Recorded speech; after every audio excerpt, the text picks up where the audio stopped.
I was actually at his last fight. I'm talking about Vyacheslav Glazkov, or Czar Glazkov. He's 19-0-1 with 12 KOs, if I'm correct. Well, anyway, he's going to be taking on Steve Cunningham March the 14th, 2015 on HBO. And this is the way I look at Glazkov. Now, record-wise, he has some known fighters on there, or fighters that I may know. Arich, Garrett Wilson, Malik Scott. That was a draw, but I felt Malik Scott really won that fight. Who else? Tomas Adamic. He sent Tomas Adamic into retirement, and now he's taking a bigger step up and fighting Steve Cunningham. And I look at it like this: his team is saying the same thing about him as far as he's too. There's no fire under him. If that makes sense. You know, like in between rounds, maybe, you know, if he makes it out of the first round, which I think he will, I think he's gonna get knocked out. Somebody should put like a tag on his on the stool, so when he sit down, he get up like he get a little red, because he's not soft, but attitude wise, you know who he reminds me of a little bit, and I'm not even gonna lie, Matvey Korobov. You know, Matvey Korobov, you know, even though, you know, he's Ukrainian, Matvey Korobov, meaning Czar Glazkov is Ukrainian, Matvey Korobov is Russian, but he reminds me of Matvey Korobov. Same situation where very good boxer, but when it comes to getting into that extra gear, it's just not there. Now, Steve Cunningham is very experienced. A lot of people forget that Steve Cunningham is 38 years old with the physique and the body of a 20-year-old. I mean, I was there, and watching the way he works out, and it was just only for about an hour or so during the media day about a couple of weeks ago.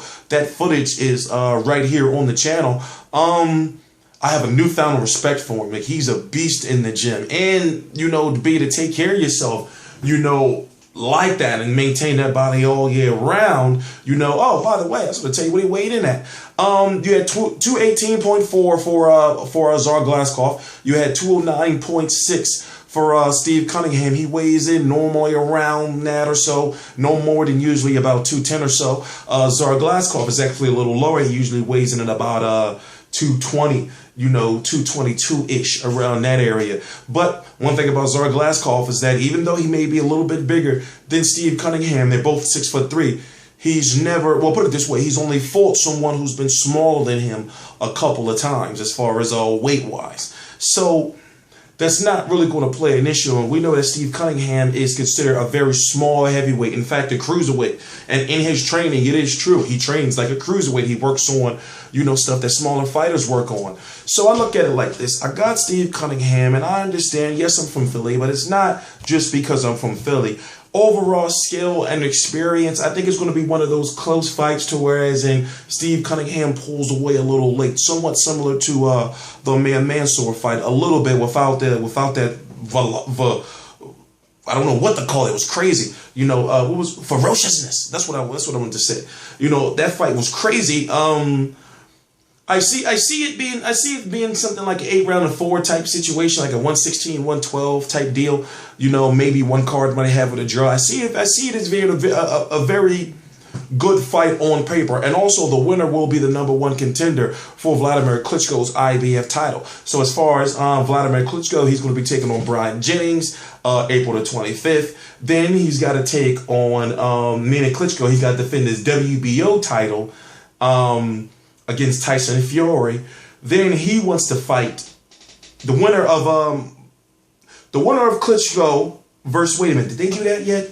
No. Okay, all right. Let me not confuse myself. All right, so you got the IBF #1 contender up for grab for Steve Cunningham and Czar Glazkov. You got Brian Jennings and Wladimir Klitschko fighting for the WBO, WBA, the IBF, the ring, and the IBO titles. Then you got Deontay Wilder, you know, who's the WBC champion. You got Wladimir Klitschko, who has the WBO, so therefore, well, the winner of Wladimir Klitschko and Brian Jennings will have to fight Tyson Fury, because Tyson Fury is expecting his rematch, unless or Tyson Fury and Deontay Wilder happens. So as far as this fight is concerned, the winner of this fight will have some time to take off, or maybe take a tune-up fight or whatever, or a stay busy fight. But the winner of this fight will be the mandatory, and the IBF has been making their mandatories. So they'll be getting a shot at the IBF title, whether it's all the titles or not. And both of these fighters are ranked in all the major bodies, so therefore it can be for all the titles. The fight's going to be taken, well, they will probably get their shot sometime, I would say, in early 2016. That's what I'm seeing, early 2016.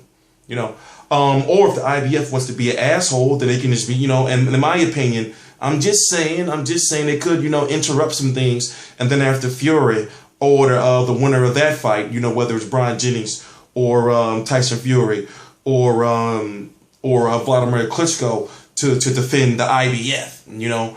But anyway, they did it with Cole Froch. Anyway, I'm T Street Controversy. This is T Street Controversy Live, and I'm confusing you with all the different belts and all the different #1 contenders and all that. But I cover every single major fight live. Go relax for a little bit. T Street Controversy Live on RealCombatMedia.com. Please subscribe.